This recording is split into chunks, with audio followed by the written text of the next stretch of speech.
As Saul lays his son's body on the ground, he digs a grave hurriedly, ordering Braun to recite the Kaddish, a Jewish morning prayer.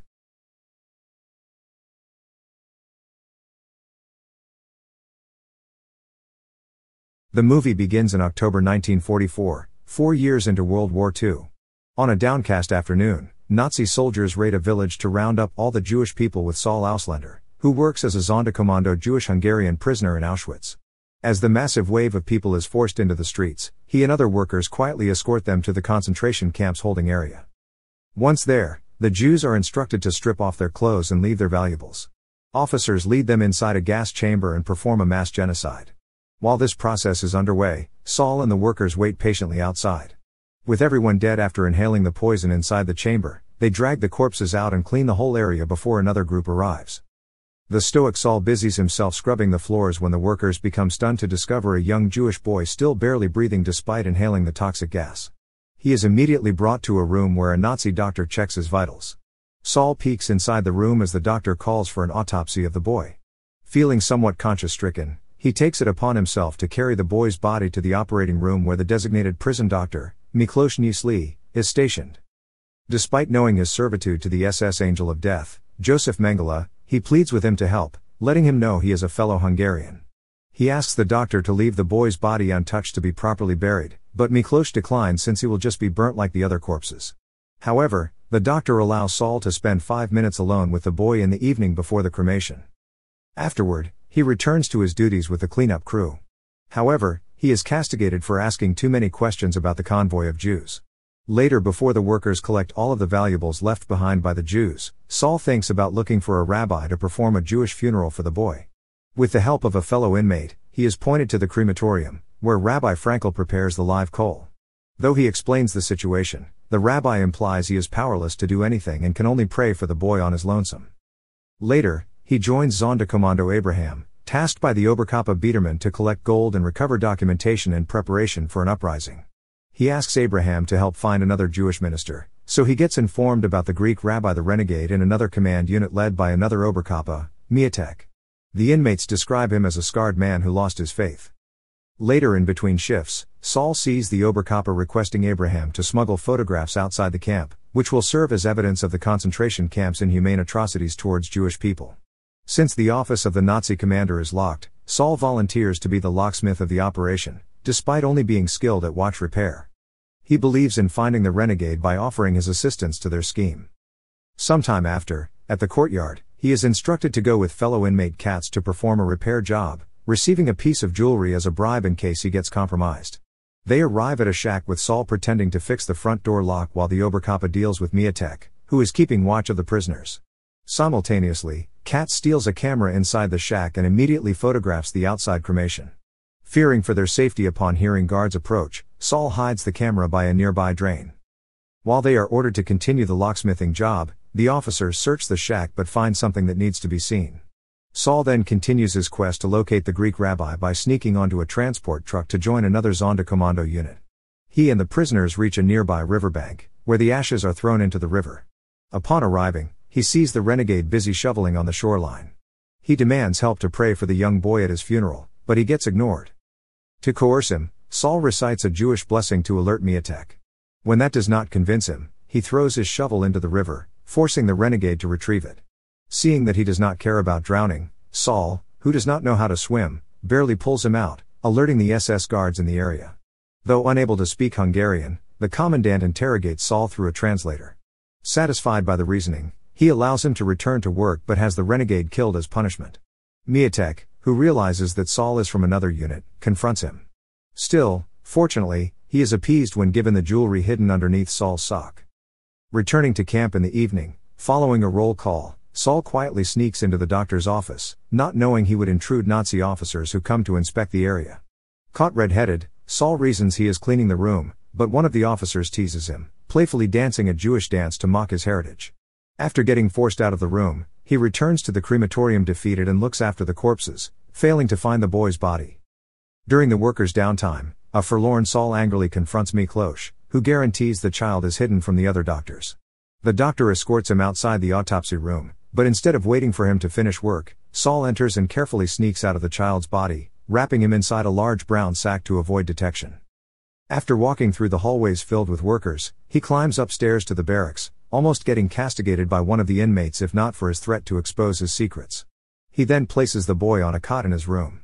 He goes to the basin to wash his hands when Abraham informs his weapons have been smuggled into the camp, so they must prepare to execute the uprising by morning. Saul insists on still needing a rabbi to pray for the boy, with Abraham assures he can pull through with someone if they succeed in escaping. Not long after, while having dinner, Saul is called to a brief meeting by the inmates, asking him to learn about handling a firearm. Suddenly, the trucks filled with new groups of Jewish captives are brought to the camp, prompting the workers to resume their duties. Biederman escorts Saul outside the courtyard to meet with SS Commandant Maul, who orders the Sonderkommando to clean the dining table in the boardroom. He later witnesses a conversation between Biederman and the Commandant, who orders the Oberkopf to list down 70 names in his unit. Though the purpose of the write-up is unclear, Biederman suspects the list of people will be executed soon. Saul then returns to the crematorium to summon another inmate per the Commandant's instructions. He is immediately put to another work detail by shoveling coal into the burning furnace. Afterward, he gathers with the group outside, where Biederman reveals the list to Abraham. He then instructs a hesitant Saul to escort a few inmates to the women's camp, where they must acquire a package of gunpowder from a prisoner named Ella, who Saul knows personally.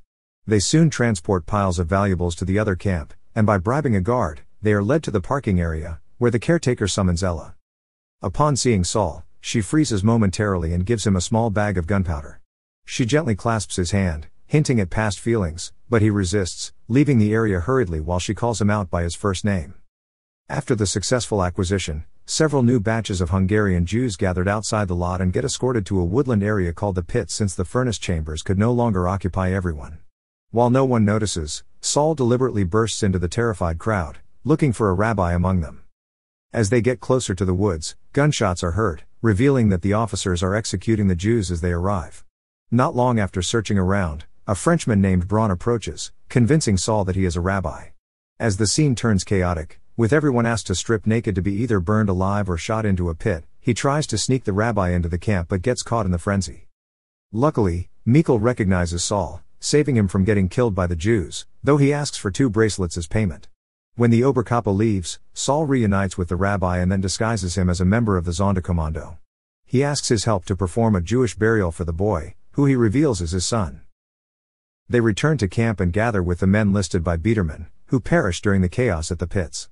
Through some reasoning, the SS Commandant allows the men to enter the grounds despite making only 67 men. As they reach the cells, Rabbi Frankel, who denied his request, reprimands him for smuggling an outsider, but Saul insists the child must be prayed over. While Braun sits, he unfurls the cloth and cleans his son's body with water. Suddenly, Abraham appears, confronting him about the package, only to find out he lost it while shuffled around by the crowd in the pits. One of the plan organizers discovers his failure and punches him in the stomach. Abraham then questions him about the dead boy, insisting he is not his illegitimate son. He tells him to keep the rabbi hidden and dispose of the corpse before leaving the room. Later, Saul cuts Braun's beard to make it shorter. The following morning, he and the rabbi hastily dig a grave for his son, only to be summoned inside with the inmates when an alarm blares. While waiting in a holding area, the prisoners call Saul out for disregarding everyone's safety by including Braun in their fold. He reasons with Abraham, who continually denies he ever had a child. Later, the SS officers line up the prisoners in the courtyard for roll call and get physically examined by Miklosh, who secretly tells Saul he will need a replacement corpse like the one he took. The inmates are then ordered to return to the crematorium to resume their tasks when they discover that Biederman's unit has been killed by the SS. Abraham causes a scene that leads to an all-out riot with the other prisoners who attack the SS guards. As Saul protects the rabbi from the scuffle, he is found by the capo organizer, instructing him to fight back despite his hesitation. The men climb upstairs and head outside the courtyard, where the rebellion continues. Saul hurriedly returns to the dig site and retrieves the boy's corpse, constantly dodging gunfire and bombs to reach the outer area. He then escapes unscathed to the woods with Braun and other inmates running in different directions. They flee far away as possible until they cannot hear the sound of sirens in the camp. Not long after, the pair of escapees reach the riverbank. As Saul lays his son's body on the ground, he digs a grave hurriedly, ordering Braun to recite the Kaddish, a Jewish morning prayer. Unfortunately, the prisoner claiming to be a rabbi reveals himself as a fraud when he fumbles over the words of the prayer. Suddenly, more escaped inmates arrive and swim to freedom, with Braun joining them. With the SS guards slowly reaching the area, Saul carries the boy's body across the river. However, the current is too fast, making him struggle to stay afloat because of the added weight. He then loses grasp of the corpse but is safely pulled out of the water by Rabbi Frankel. Saul becomes forlorn, losing the boy as it drifts afloat away from him.